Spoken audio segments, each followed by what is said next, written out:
Welcome back to my channel. उम्मीद है कि कल जो पिछला वीडियो है इस सीरीज का आप लोगों ने देखा होगा और पसंद भी आया होगा। हम गांधी जी के एक एसे पे बात कर रहे हैं जो रेनबो का चैप्टर 1 है, जो 12th की परीक्षा में बिहार बोर्ड के आने वाला है।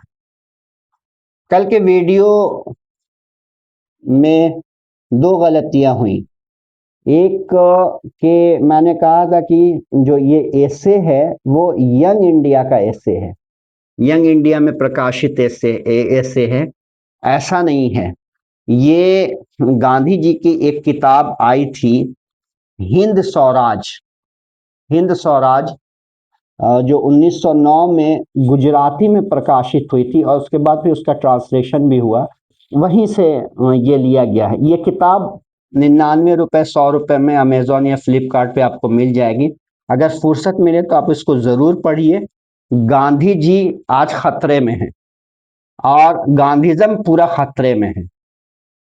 और मैं दावे के साथ कहता हूं कि अगर आप गांधी को पढ़ लेंगे तो आप भारत को बचा लेंगे। तो आपको पढ़ना चाहिए, आप भारत के भविष्य हैं। तो मैं कामना करता हूं, निवेदन करता हूं कि आप इस किताब को पहली फुर्सत में जब भी फ्री हो एग्जाम्स के बाद पढ़ लें। आपकी इंग्लिश भी अच्छी हो जाएगी, आपकी सोच बहुत डेवलप हो जाएगी। दूसरी गलती, मैंने एक वर्ड को मिस प्रोनाउंस किया था। जो वर्ड था अनब्राइडल्ड, मैंने अनब्रिडल्ड कहा था।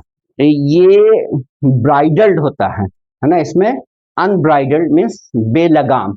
एज अ टीचर मेरी प्रोफेशनल इंटीग्रिटी ये कहती है कि मैं गलती कर सकता हूँ, ह्यूमन एरर हो सकते हैं, लेकिन उसको करेक्ट करूं और आपको करेक्टेड वर्जन पहुंचाऊं। तो my apologies for two mistakes I did in the previous video. तो लेट्स कंटिन्यू। मैं उसी पैरा से शुरू करना चाहता हूं जो पैरा मैंने खत्म किया था पहले वीडियो में। We notice that the mind is a restless bird and move it and more it gets, the more it wants and still remains satisfied. देखिए, इंग्लिश आप जितना ज्यादा पढ़ेंगे और जितना अच्छी अच्छी किताबें पढ़ेंगे, अच्छे अच्छे लोगों को पढ़ेंगे, तो दो तीन चीजें आप ध्यान में रखिए। एक तो उनके लिखने के स्टाइल, किस तरह के वो स्ट्रक्चर्स यूज कर रहे हैं, किस तरह के वर्ड्स यूज कर रहे हैं। क्योंकि वर्ड्स की सटीकता कंटेक्स्ट के हिसाब से बहुत जरूरी है। एक वर्ड एक पर्टिकुलर कंटेक्स्ट में ही फिट हो सकता है। और दूसरा कि स्ट्रक्चर्स पे ध्यान दें कि किस तरह से उन्होंने लिखा है। जैसे यहाँ पे the more it gets the more it wants, ये बहुत अच्छा फ्रेज है, इसको आप यूज कर सकते हैं। और इसको अलग अलग वर्ब्स के साथ यूज कर सकते हैं। तो हमने देखा कि मन, माइंड, मन एक बेचैन परिंदा है, पक्षी है, और जितना इसे मिलता है वो और ज्यादा चाहता है एंड स्टिल रिमेन्स अनसेटिस्फाइड, और फिर भी असंतुष्ट रहता है। The more we indulge in our passions, the more unbridled they become. और जितना हम अपने पैशन में इंडल्ज होते हैं उतना ज्यादा वो बेलगाम हो जाते हैं। ये प्लेजर्स के साथ एक बहुत खराबी है कि जब किसी चीज में हमको प्लेजर मिलना शुरू होता है तो हम एडिक्शन की हद तक उसमें और इंडल्ज हो जाते हैं, जिससे गांधी जी ने मना किया है इस ऐसे में कि जितना ज्यादा हम इंडल्ज होंगे उतना ज्यादा अनब्राइडल्ड होंगे वो। Our ancestors therefore set a limit to our indulgence, है ना। इसीलिए हमारे पूर्वजों ने इंडल्जेंस पे एक सीमा रखी, क्या इस हद तक हम जा सकते हैं, है ना, इस हद तक हम कर सकते हैं। ये पूरा चैप्टर जो है वो मोरल एथिक्स के बारे में है, वो इंडियन वैल्यूज के बारे में है, वो वेस्टर्न सिविलाइजेशन और वेस्टर्न वैल्यूज की खराबियों से आगाह करता है। अगर गांधी आज होते तो बहुत परेशान होते हैं। आज जिस तरह से हम लोग परेशान हैं, जिस तरह से हम रैट रेस में शामिल हो रहे हैं, सबको बंगला चाहिए, सबको गाड़ियां चाहिए, सबको पावर चाहिए और किसी भी कीमत पे चाहिए, गांधी ये नहीं चाहते थे। और इस ऐसे में वो वही कहना चाहते हैं। तो फिर से एक बार रिक्वेस्ट करूंगा कि इस बुक को आप पढ़ें। आगे, our ancestors therefore set a limit to our indulgences, इसीलिए हमारे पूर्वजों ने हमारे इंडल्जेंसेस पे, हमारी संलिप्तता पे एक सीमा निर्धारित की। दे सॉ, उन्होंने देखा, that happiness was largely a mental condition, है ना, खुशी जो है वो मानसिक स्थिति है। खुशी का लेना देना आपके बैंक बैलेंस से नहीं है, आपके पास कितनी गाड़ियां हैं उससे नहीं है, आप कितना पावरफुल हैं उससे नहीं है, बल्कि वो एक मानसिक स्थिति आपकी इन चीजों कितनी कितनी सीमित संसाधनों के साथ भी आप खुश रह सकते हैं और बहुत ज्यादा संसाधनों के साथ भी आप नाखुश रह सकते हैं। गांधी इसी को इलैबोरेट करते हैं अगले पैरा में। A man is not necessarily happy because he is rich or unhappy because he is poor. एक आदमी जरूरी नहीं है कि खुश हो क्योंकि वो अमीर है, और नाखुश हो इसलिए क्योंकि वो गरीब है। The rich are often seen to be unhappy, the poor to be happy, है ना। अमीर अक्सर नाखुश देखे जाते हैं और गरीब खुश। तो दिस इज द फैक्ट। और गांधी जी उस वक्त इसकी बात कर रहे थे जब उसकी कल्पना बहुत सीमित दायरे में की जा सकती थी।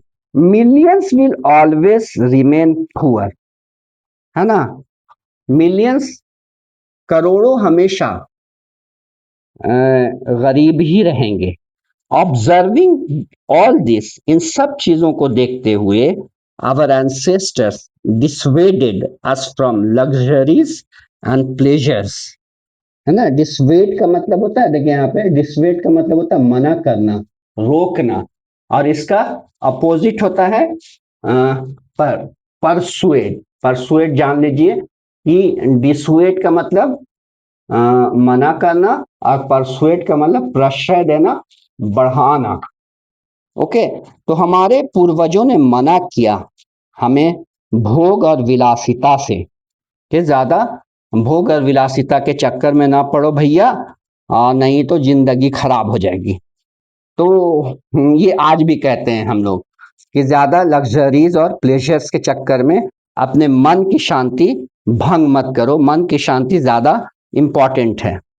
We have managed with the same kind of plough, plough, plough कहते हैं हल को जिससे हम लोग खेत जोतते हैं, तो प्लाउ भी कहते हैं और प्लो भी कहते हैं, है ना। तो ये नाउन भी है और वर्ब भी है। तो we have we have managed with the same kind of plow as existed thousands of years ago. हमने उसी तरह के हल से काम करना सीख लिया जो हजारों साल पहले होते थे। We have retained the same kind of cottages that we had in former times and our indigenous education remains the same as before, है ना। हम लोगों ने अपने घरों को भी वैसे ही रखा जो हमारे पुराने जमाने में थे, और हमारी स्वदेशी या मूल एजुकेशन, इंडिजिनस मीन्स, इंडिजिनस का मतलब मूल निवासी या स्वदेशी, है ना। तो हम लोगों ने अपने एजुकेशन सिस्टम को भी पहले की तरह रखा। आज का एजुकेशन सिस्टम कितना महंगा हो गया है, आप देख लें कि हमारे स्कूल का क्या हाल है। हमको जबान नहीं आती, हम ना उर्दू बोल सकते हैं, ना हिंदी बोल सकते हैं, ना अंग्रेजी बोल सकते हैं, लेकिन सारे स्कूल आप देखेंगे तो बड़े बड़े टैग लाइन के साथ अपना इश्तेहार कर रहे हैं, इंटरनेशनल है तो ग्लोबल है। लेकिन एजुकेशन सिस्टम आज का पूरी तरह से खोखला हो गया है और जो खानकाहों में जो एडुकेशन सिस्टम था, जो गुरुकुलों में एडुकेशन सिस्टम था, उसका आज कोई मुकाबला नहीं है। बड़े बड़े यूनिवर्सिटी से उसका कोई मुकाबला नहीं। गांधी जी ये तब कह रहे थे। Had no system of life corroding competitions. हमारे यहाँ लाइफ को, जिंदगी को बर्बाद करने वाली प्रतियोगिताएं नहीं थी। अभी मैंने बताया रैट रेस। अभी क्या है, अभी हर जगह कंपटीशन है। एक बच्चा अपने माँ बाप से इतना ज्यादा आज परेशान है कि माँ बाप चाहता है कि उसको फौरन सचिन तेंदुलकर बना दे, फौरन एपीजे कलाम बना दें, फौरन एलन मस्क बना दें, फौरन जुकरबर्ग बना दें। और उसको 4 साल से 3 साल से अब तो क्रेश शुरू हो गया है कि अब बच्चा 3 महीने का तो ले जा करके आप पालना पे डाल दो, और वहाँ के टीचर उसको 3 महीने 4 महीने से ही एडुकेट करना शुरू कर देंगे। तो ये हाल है। तो लाइफ करोडिंग कंपटीशन में हम लोग मुब्तला हैं। और गांधी जी उस वक्त कह रहे थे जब इतना भयंकर कंपटीशन नहीं था। तब तो एक तरह से उनकी प्रोफेसी भी है कि इंडिया को कैसा होना चाहिए, एक ख्वाब है। तो इसको हम उस कंटेक्स्ट में भी देख सकते हैं। Each followed his own occupation और trade and charged a regular wage. है ना, सब अपने अपने पेशे और अपने अपने ट्रेड को फॉलो करते थे। और एक नियमित वेज का मतलब मजदूरी, एक नियमित मजदूरी तय थी। It was not that we did not know how to invent machinery, but our forefathers knew that if we set our hearts after such thing, we would become slaves and lose our moral fiber. moral fiber बड़ा अच्छा word है। Moral fibre का मतलब नैतिक ताना बाना, जो fabric है, मोरल फैब्रिक है, उसके बारे में कह रहे हैं कि ऐसा ऐसा नहीं है। इट वॉज नॉट दैट, ऐसा नहीं है कि we did not know how to invent machinery. क्यों कि हम मशीनरी ईजाद करना या बनाना नहीं जानते थे। ये इंडस्ट्रियल रेवोल्यूशन का भी रेफरेंस है। जो वेस्ट में इंडस्ट्रियल रेवोल्यूशन उस दौरान हो रहा था, उससे भी कंपेयर करते हैं। मशीनरी के बारे में कह रहे हैं कि ऐसा नहीं कि हमारे पूर्वज मशीनरी को ईजाद करना नहीं जानते थे, मशीनरी बनाना नहीं जानते थे। Our forefathers knew if we set our hearts after such things, वो जानते थे, हमारे पूर्वज जानते थे कि अगर हमने इन चीजों के पीछे दिल लगा लिया तो we would become slaves and lose our moral fiber, है तो हम गुलाम हो जाएंगे और अपने मोरल फाइबर को खो देंगे। They therefore after due deliberation मत सोच समझ कर, है ना, इसलिए उन्होंने due deliberation decided that we should only do what we could with our hands and feet. इसलिए बहुत सोच समझ करके उन्होंने ये फैसला किया कि हम वही करेंगे जो हम अपने हाथों और पैरों से कर सकते हैं। They saw that our real happiness and health consisted in a proper use of our hands and feet। और उन्होंने ये भी देखा कि हमारी खुशियां और हमारी सेहत हमारे हाथ पैर से काम करने पे ही निर्भर है, उसी पे है कि अगर हमको खुशी चाहिए और हम सेहतमंद रहें तो उसके लिए हमको मैनुअल वर्क को तरजीह देनी पड़ेगी, उसको प्रायोरिटी देनी पड़ेगी, और मशीनरी वर्क को हम कम तरजीह दें, कम प्रायोरिटी दें। Thank you for watching this. और इसमें आगे का जो है अब मैं नेक्स्ट वीडियो में ये करूँगा, और नेक्स्ट वीडियो में और अच्छी प्रिपरेशन के साथ आऊँगा।